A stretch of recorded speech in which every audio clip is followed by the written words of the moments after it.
बच्चों आज हम सीखने जा रहे हैं अध्याय 10 वृत्त। तो इसमें सबसे पहले हम सीखेंगे कि वृत्त किसे बोलते हैं। तो वृत्त क्या चीज़ होती है, देखो वृत्त की यह परिभाषा है।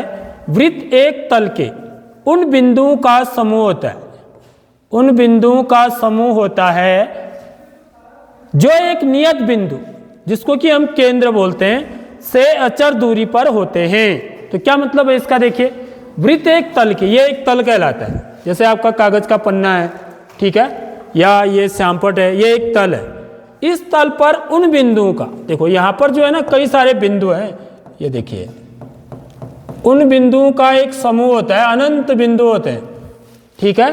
देखो वृत्त एक तल के उन बिंदुओं का समूह, बिंदुओं का समूह है जो एक नियत बिंदु, जो एक नियत बिंदु माने नियत बिंदु कौन सा है, ये यहां से इनकी जो दूरी होती है बच्चों हर एक बिंदु की, ये समझ रहे हो, ऐसे ये क्या होती है, जो एक नियत बिंदु यानी कि जिसको हम केंद्र बोलते हैं से अचर दूरी पर होते हैं। यानी कि ये दूरी क्या है, अचर है, जिसको कि हम क्या बोलते हैं, वृत्त की त्रिज्या बोलते हैं। समझ रहे हो, यदि माना है 5 सेंटीमीटर है, ये 5 सेंटीमीटर है तो ये भी 5 सेंटीमीटर ही होगा, ये भी 5 सेंटीमीटर ही होगा। कहने का मतलब यह है। तो परिभाषा समझ में आई। वृत्त एक तल के उन बिंदुओं का समूह होता है, बिंदुओं का समूह है। क्योंकि कोई भी रेखा है वो कैसे बनती है बच्चों, चाहे वो सरल रेखा हो या वक्र रेखा हो, वो किनसे बनी होती है, बिंदुओं से, ठीक है। अनंत बिंदुओं का ये समूह है, ठीक है, जो कि एक नियत बिंदु से, नियत बिंदु जिसको कि हम वृत्त का केंद्र बोलते हैं, सेंटर बोलते हैं, से अचर दूरी पर होते हैं, ठीक है, पहली बात। अब देखिए उसमें कुछ जो है ये शब्दावलियां हैं, ये शब्दावलियां हमको सीखनी है कि ये क्या होते हैं वृत्त से संबंधित। तो सबसे पहले वृत्त का केंद्र मैंने आपको बता दिया, कोई भी वृत्त यदि है तो उसका एक केंद्र अवश्य होगा, ठीक है।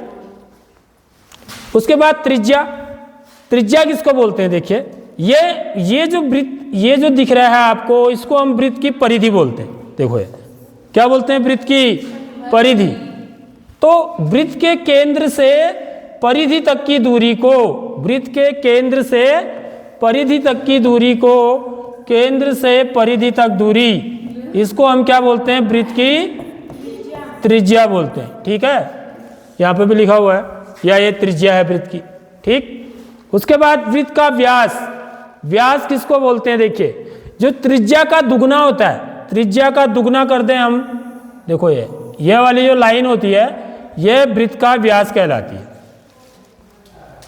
यानी कि वृत्त की वो जीवा, ठीक है। यहां पर देखिए सबसे पहले जीवा को समझ लें हम। तो ये जो है वृत्त की एक जीवा है, देखिए वृत्त की जीवा किसको बोलते हैं, ये चीज वृत्त की परिधि पर यदि कोई दो बिंदु लें हम, ठीक है, वृत्त की परिधि पर दो बिंदुओं को जोड़ने वाले रेखाखंड को वृत्त की जीवा कहते हैं। वृत्त की परिधि पर, वृत्त की परिधि पर कोई दो बिंदुओं को जोड़ने वाले रेखाखंड को वृत्त की जीवा कहते हैं।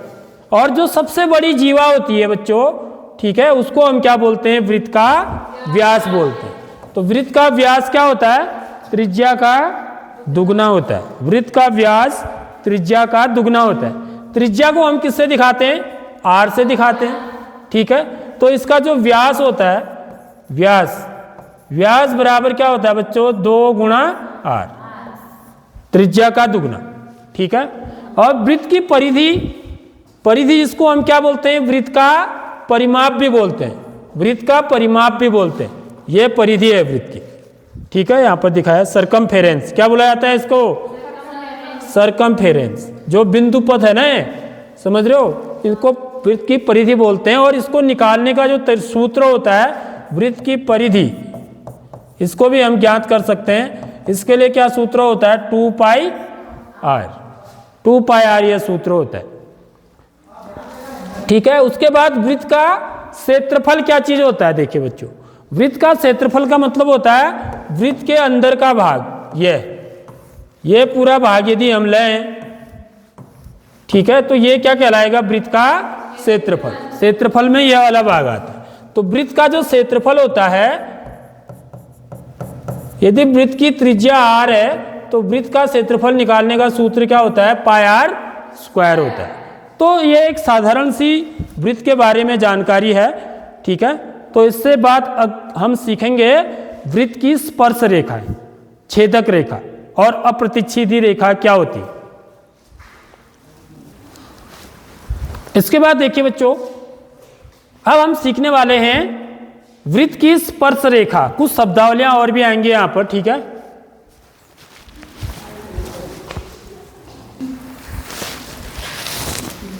तो ये शब्दावलियां हमको सीखनी है बच्चों। सबसे पहले देखिए वृत्त की अप्रतिच्छेदी रेखा किसको बोलते हैं। देखिए जैसे एक वृत्त है, एक रेखा ऐसे जा रही है जो वृत्त को कहीं पर भी प्रतिच्छेद नहीं कर रही है, वृत्त को नहीं काट रही है कहीं पर भी, ठीक है। तो इस रेखा को हम क्या बोलते हैं? अप्रतिच्छेदी रेखा। एक रेखा ऐसी भी जा सकती है, ठीक है। तीन संभावनाएं हैं इसमें, ठीक है। कोई रेखा एक वृत्त से होके कैसे जा सकती है? एक तो है कि उसके पास से गुजर जाए, वो उसके अंदर जाए ना, ठीक है। दूसरी क्या है कि वृत्त के अंदर से जा रही है रेखा, यानी कि वृत्त को कितने बिंदुओं पर प्रतिच्छेद कर रही है? दो बिंदुओं पर।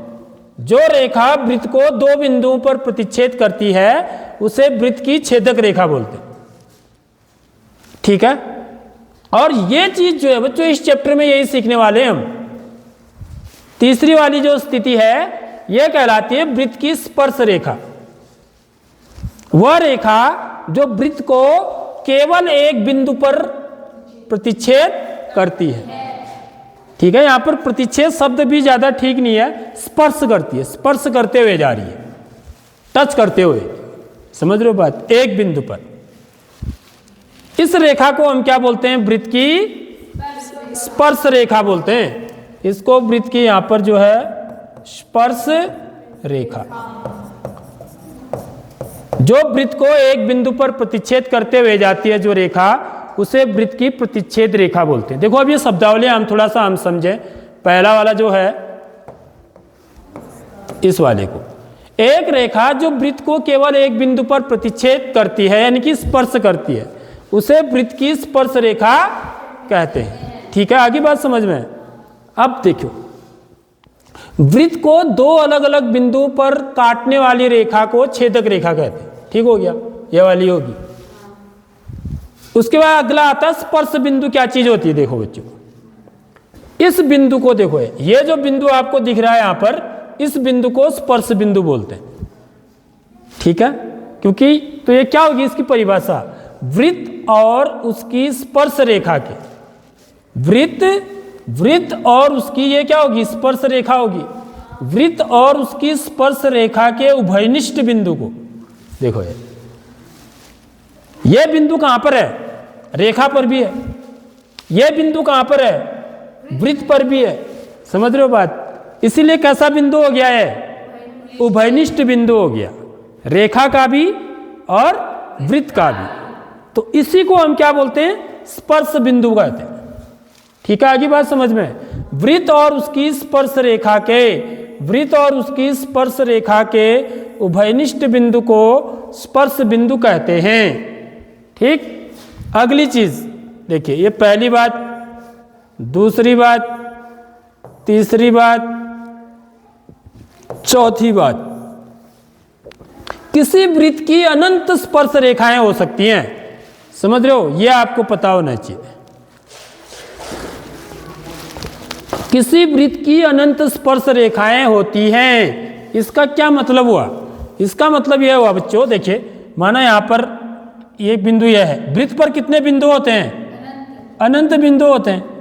तो हर बिंदु पर क्या हो सकती है? एक स्पर्श रेखा हो सकती है। इस बिंदु पर यह है, इस बिंदु पर यह है, इस बिंदु पर यह है, ठीक है। यहां पर ऐसे जाएगी स्पर्श रेखा, इस बिंदु पर ऐसे जाएगी स्पर्श रेखा। मेरी बात आ रही समझ में? तो क्योंकि वृत्त पर कितने बिंदु होते हैं? अनंत बिंदु का बिंदुपथ होता है।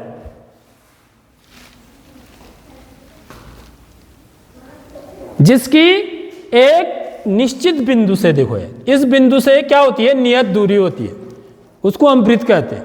तो क्योंकि वृत्त पर अनंत बिंदु होते हैं, इसलिए वृत्त की कितनी स्पर्श रेखाएं हो सकती हैं, अनंत स्पर्श रेखाएं हो सकती है। ठीक है।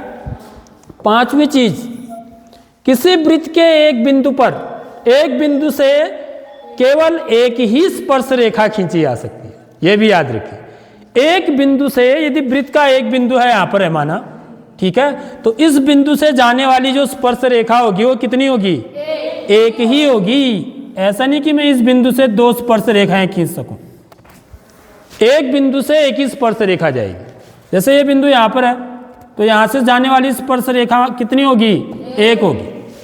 ठीक है, एक बिंदु से एक ही स्पर्श रेखा जा सकती है। ठीक है, तो ये जो कॉन्सेप्ट हैं वृत्त से संबंधी, ये आपको सब पता होनी चाहिए। उसके बाद दो प्रमेय आते हैं बच्चों आपके, देखिए इन प्रमेय को हम सीखेंगे। क्या है प्रमेय, देखिए, स्पर्श बिंदु को वृत्त के केंद्र से मिलाने वाली त्रिज्या स्पर्श रेखा पर लंब होती है। क्या मतलब हुआ इसका, देखिए समझो, इसको भी समझा देता हूं। स्पर्श बिंदु को, यह स्पर्श बिंदु है, देखिए ये वृत्त है, यह स्पर्श बिंदु है। ठीक है, तो इस वृत्त का कोई ना कोई केंद्र भी अवश्य होगा बच्चों, होगा नहीं होगा, माना है वृत्त का क्या है, केंद्र है। तो यह कह रहा है कि स्पर्श बिंदु को वृत्त के केंद्र से मिलाने वाली जो रेखा होती है, ये क्या होती है, इस स्पर्श रेखा पर लंब होती है। आगे बात समझ में, यानी कि ये जो कोण होता है, ये कितने अंश का होता है, 90 अंश का। ऐसे ये कोण भी कितने अंश का होगा, 90 अंश का होगा। आगे बात समझ में, सिंपल सी बात है। स्पर्श बिंदु को वृत्त के केंद्र, माना वृत्त का केंद्र O है, स्पर्श बिंदु को वृत्त के केंद्र से मिलाने वाली जो रेखा होती है, ये रेखा स्पर्श रेखा पर लंब होती है। पहली वाली एक्सरसाइज इसी प्रमेय से होगा आपका, समझ लो ये बात।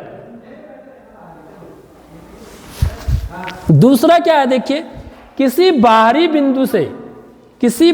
बिंदु से वृत्त पर दो स्पर्श रेखाएं खींची जा सकती हैं जो समान लंबाई की होती हैं। किसी बाहरी बिंदु से, देखो क्या कह रहा है, किसी बाहरी बिंदु से, माना वृत्त के बाहर कोई एक बिंदु है, ठीक है, इसमें ये कलर लेगा, माना वृत्त के बाहर कोई एक बिंदु है, देखिए बच्चों, ठीक है, इससे इस बिंदु से वृत्त पर कितनी स्पर्श रेखाएं खींच सकते हैं, हम बोल रहा है 2। देखो कौन कौन सी, देखो आपको सभी अभी पता लग जाएगा। एक रेखा तो मैं ऐसे खींच सकता हूं जो यहां से गुजरते हुए जाए, ये यहां से, समझ रहे हो बात, और दूसरी रेखा नीचे से, देखो आगे बात समझ में। तो बाहरी बिंदु माना यह बिंदु P है, तो B से गुजरने वाली वृत्त पर हम दो स्पर्श रेखाएं खींच सकते हैं, ये कह रहा है, जिनकी लंबाई क्या होगी, बराबर होगी। यानी कि ये बिंदु हमारा A है और ये बिंदु क्या है माना B है, तो PA बराबर क्या होगा, PB होगा। तो बाह्य बिंदु से किसी वृत्त पर दो स्पर्श रेखाएं खींची जा सकती हैं जिनकी लंबाइयां आपस में समान होती हैं। तो यह जो दो प्रमेय हैं इनको हम सिद्ध भी करेंगे इसके बाद, ठीक है।